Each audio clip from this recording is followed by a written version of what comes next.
Hello, xin chào các bạn đã quay trở lại với review 5 phút. Nối tiếp sau đi review các nhân vật hoạt hình 3D thì hôm nay hãy cùng mình tìm hiểu về phích lịch Bối Bối trong Đấu La Đại Lục 2 các bạn nhé.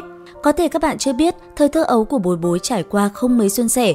Mẫu thân hắn vì khó sinh mà qua đời. Sau sự việc ấy, phụ thân cũng đau lòng tột độ mà làm ra hành động dại dột. Ông đã bí mật nhận một nhiệm vụ bất khả thi của Sử Lai Khắc giám sát đoàn sau lưng Mục Ân rồi rời đi và cũng không thấy quay trở lại.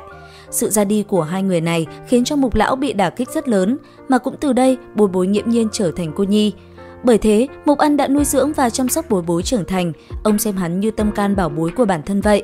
Ngoài Mục Ân ra thì còn một người khác cũng bảo hộ Bối Bối từ khi còn nhỏ, đó chính là Trương Nhạc Huyên. Bối Bối vẫn luôn xem cô nàng như sư tỷ của mình. Thế nhưng, sự thật có chút đau đớn, Trương Nhạc Huyên được hứa hôn với Bối Bối từ nhỏ. Không chỉ bởi vì hôn ước này mà cô nàng cũng có tình cảm thật sự với Bối Bối. Đáng tiếc, tình cảm ấy lại không được hồi đáp. Dưới sự chăm sóc của hai người, Bối Bối dần lớn lên. Khi ấy, Mục Ân không đành lòng nhìn Đường Môn suy tàn nên đã bày kế để Bối Bối gặp được Đường Nhã.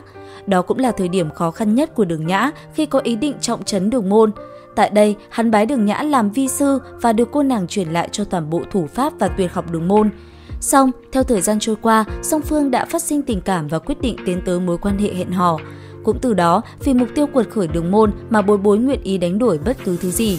Không lâu sau, trong lúc bảo hộ Đường Nhã đi hấp thu đệ tam hồn hoàn, cả hai gặp được Hoắc Vũ Hạo và thu nhận hắn gia nhập Đường Môn. Thời gian trôi qua, sau khi cùng 7 người lập thành đội Sử Lai Khắc thất quái dự bị, Bối Bối cùng cả đám đã không ngừng nỗ lực tạo nên kỳ tích và đạt được danh xưng Sử Lai Khắc thất quái suốt đời. Sau cuộc thi đấu hồn đại tái trở về, Bối Bối nhận được quyết định sẽ rời khỏi học viện của Đường Nhã. Dù không muốn nhưng hắn vẫn tôn trọng ý định của nàng. Thế nhưng không lâu sau lại biết tin Đường Nhã mất tích, Bối Bối vô cùng đau lòng, hắn chỉ có thể đem Đường Môn là mục tiêu duy nhất để phấn đấu. Bởi vậy lúc bấy giờ, Bối Bối tạm thay Đường Nhã giữ chức vụ môn chủ Đường Môn. Tuy nhiên, một thời gian sau, huyền tổ Mục Ân của hắn đã qua đời. Trước khi rời xa nhân thế, ông đã giúp Bối Bối củng cố huyết mạch, khiến võ hồn Lam Địa Bá Vương Long của hắn tiến hóa thành Quang Minh Lam Địa Bá Vương Long.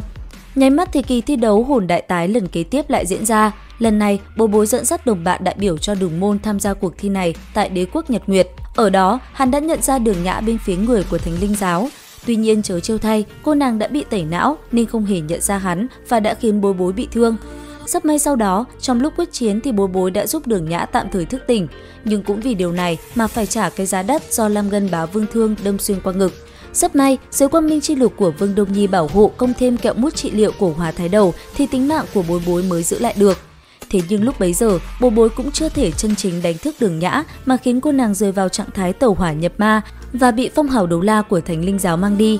Sau này ở Càn Khôn Vấn Tình Cốc, Bối Bối đạt được khảo nghiệm và tìm ra cách giải cứu Đường Nhã. Khi trở về, hắn được tiến nhập Hải Thần Các với tư cách là thành viên của nơi này. Dưới sự trợ giúp của Hoắc Vũ Hạo, Bối Bối đã đạt được hồn linh Thiên Long Mã, làm võ hồn của hắn chính thức tiến hóa thành Quang Minh Thánh Long, tức là huyết mạch của Quang Minh Long Vương chuyển xuống. Ngay sau đó, Bối Bối đã cùng mọi người hợp lực cứu Đường Nhã ra khỏi Thánh Linh giáo, đồng thời nhờ Đường Vũ Đồng và Hoắc Vũ Hạo đem về Lam Ngân Hoàng hậu giúp Đường Nhã hoàn toàn chữa khỏi. Đến cuối phim, Bối Bối cùng Đường Nhã kết hôn. Khi ấy, tu vi của hắn đã đạt đến cấp bậc siêu cấp đấu la với danh xưng Long Thần Đấu La.